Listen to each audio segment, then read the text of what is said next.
कुमार ने कहीं ना कहीं जो कहा जा रहा था, भारतीय जनता पार्टी बार बार बता रही थी कि ये इनका सारा प्लान ध्वस्त हो जाएगा, सफल नहीं हो पाएंगे। नीतीश कुमार ने एक अलग ही रास्ता निकाल लिया है। कहा जा रहा है कि काम कर गए, वो सबके लिए संभव नहीं है।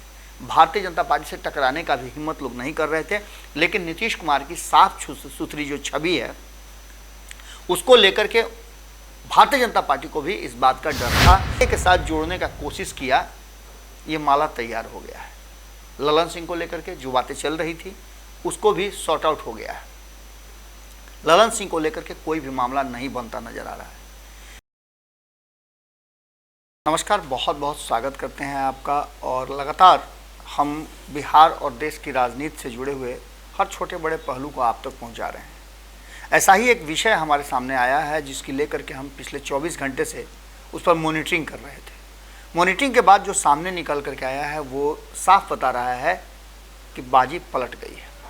इस बाजी को पलटने में नीतीश कुमार की अहम भूमिका है और नीतीश कुमार ने लगभग ये बात तय कर लिया है कि जून में जो विपक्षी एकजुटता के लिए फाइनल बैठक होगी, जिसमें स्ट्रेटजी को लेकर के और फाइनल कॉन्क्रीट डिसीजन को लेकर के बातचीत किया जाएगा, उसके लिए लगभग 1 दर्जन से ज़्यादा जो पॉलिटिकल पार्टीज़ हैं, नेता हैं, वो तैयार नज़र आ रहे हैं।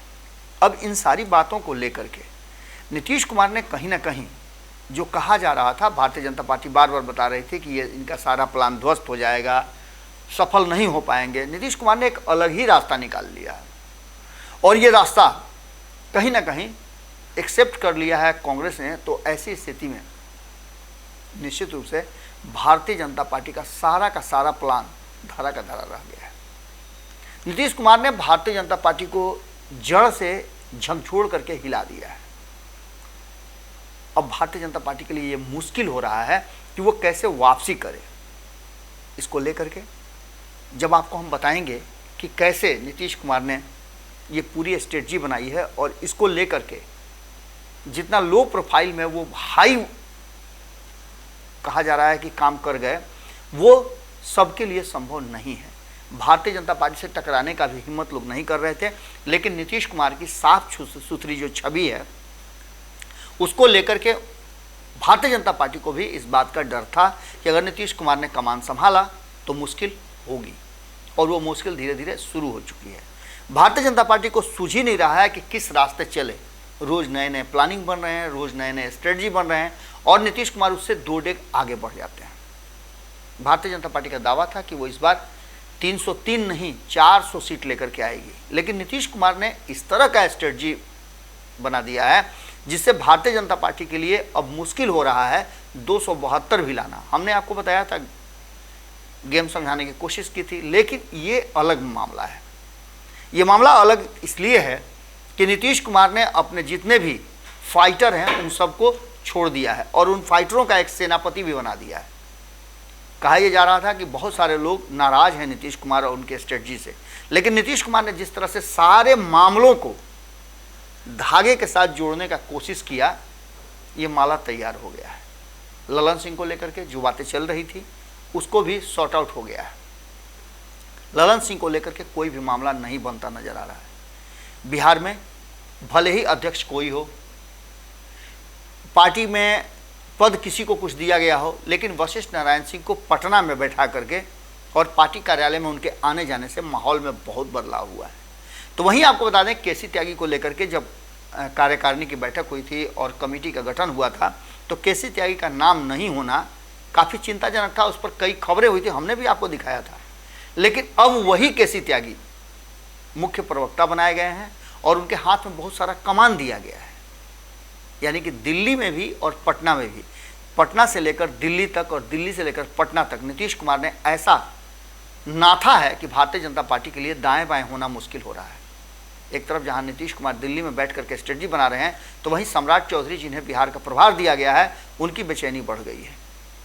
उनके ऊपर एक बड़ी जिम्मेवारी है पिछले जो परिणाम आए हैं उसको बरकरार रखने का, उससे बेहतर करने का, और इस जिम्मेवारी के तहत उनका चिंतित होना लाजमी है। दिल्ली पहुंचे, जेपी नड्डा से बातचीत हुई, लेकिन दिल्ली में ही बैठे नीतीश कुमार ने उससे बड़ा खेल शुरू कर दिया है। एक तरफ जहां बिहार में नीरज कुमार अपनी टीम लेकर के तैयार हैं, नीरज कुमार हो, सुनील सिंह हो, डॉक्टर सुनील सिंह, अंजुम आरा हो, अभिषेक झा हो, मंजीत सिंह हो, ये पूरी टीम जो नीतीश कुमार की है, यहाँ फाइटरों की टीम, वो नीरज कुमार की अगुवाई में यहाँ लगातार झटके पर झटका दे रही है, जड़ खोद रही है। चाहे गिरिराज सिंह हो, सम्राट चौधरी हो या अन्य कोई भी अगर बयान नीतीश कुमार या जदयू के ऊपर या महागठबंधन के ऊपर दे रहा है तो पूरा हथियार, गोली बारूद सहित नीरज कुमार पहुंच जा रहे हैं मैदान में और धड़ाधड़ ऐसा वार कर रहे हैं कि सामने वाले के लिए पीछे हटने के सिवा दूसरा कोई रास्ता नहीं है। ऐसा पहले भी वो करते रहे हैं, जहां जब भी रहे हैं पूरी ईमानदारी के साथ रहे हैं।